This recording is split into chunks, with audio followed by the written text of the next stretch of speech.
लंबी ड्राइव का नाम सुनते ही हमारे दिमाग में आती है खुली सड़कें, ठंडी हवाएं और दोस्तों के साथ मस्ती की तस्वीरें। ये सब उभरने लगती है। यह समय होता है दोस्तों के साथ बेहतरीन यादें बनाने का। लेकिन क्या हो अगर वही सुनसान सड़कें अचानक डरावनी बन जाएं?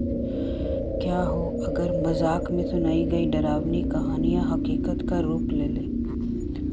रात की गहराई में जब चार दोस्त एक सुनसान रास्ते पर गाड़ी चला रहे हो और अचानक उनके रास्ते में एक अजनबी आ खड़ा हो, क्या वे उसे मदद करेंगे?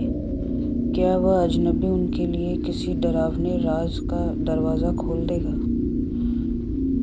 इस लंबी ड्राइव की कहानी में आपको रोमांच, रहस्य और डर का ऐसा संगम मिलेगा जो आपकी सांसें रोक देगा। तो तैयार हो जाइए, क्योंकि यह सफ़र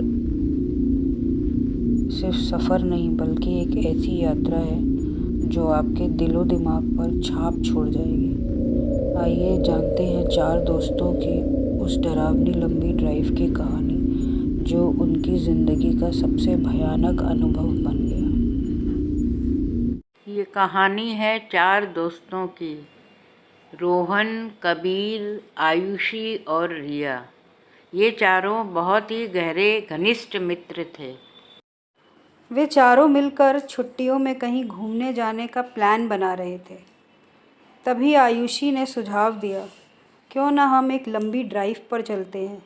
रात के समय सड़कें खाली होंगी, बड़ा मज़ा आएगा। यही सुनकर चारों ने सहमति जता दी।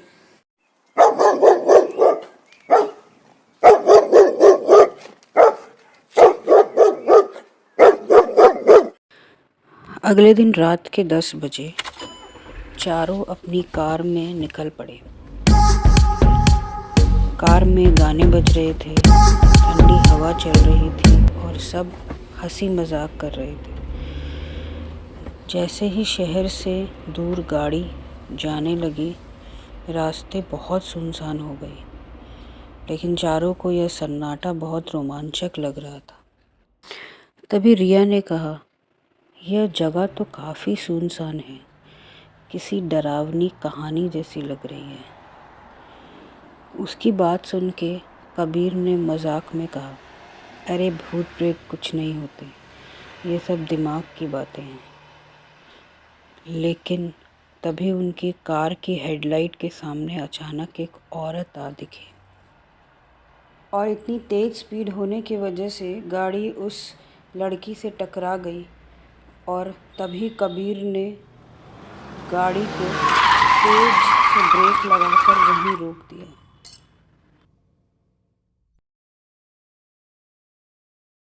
कबीर तुरंत ही अपनी गाड़ी से निकलकर उस लड़की की ओर भागा और वहां पहुंचकर कबीर की आंखें फटी की फटी रह गई। सामने उस औरत की कटी हुई लाश पड़ी हुई थी। सामने का नज़ारा देखकर कबीर के होश उड़ गए और वो तुरंत अपनी गाड़ी की तरफ भागा। गाड़ी में घुसते ही उसने तुरंत गाड़ी को शुरू किया और जितना जल्दी हो सके वहाँ से भागने लगा।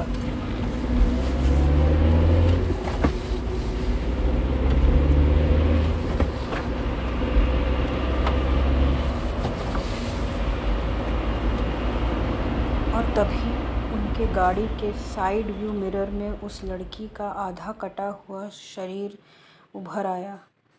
वह इतना डर गए कि वहाँ से और हड़बड़ी में भागने लगे। लेकिन उन्हें क्या पता था कि उनके पीछे उसका आधा कटा हुआ शरीर भागते हुए पीछे आ रहा है। कबीर ने अपना कंट्रोल खो दिया और गाड़ी तेजी से जाकर एक पेड़ से टकराई, जिसमें रिया, कबीर, आयुषी और रोहन बुरी तरीके से घायल हो गए और दूसरे दिन उनको वहां से घायल अवस्था में पाया गया। तो दोस्तों, यह कहानी हमें यह सिखाती है कि हर जगह रोमांच और मज़ा नहीं खोजना चाहिए। कभी कभी सावधानी ही सबसे बड़ा साहस होता है।